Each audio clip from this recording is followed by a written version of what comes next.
తగిలే రాళ్ళని పునాది చేసి ఎదగాలని, తరిమే వాళ్ళని హితులుగా తలచి ముందుకెళ్ళాలని,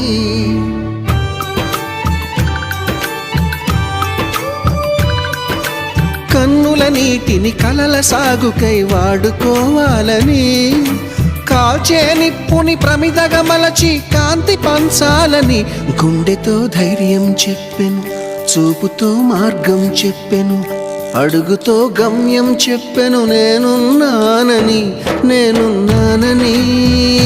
నీకేం కాదని, నిన్నటి రాతని మార్చేస్తానని.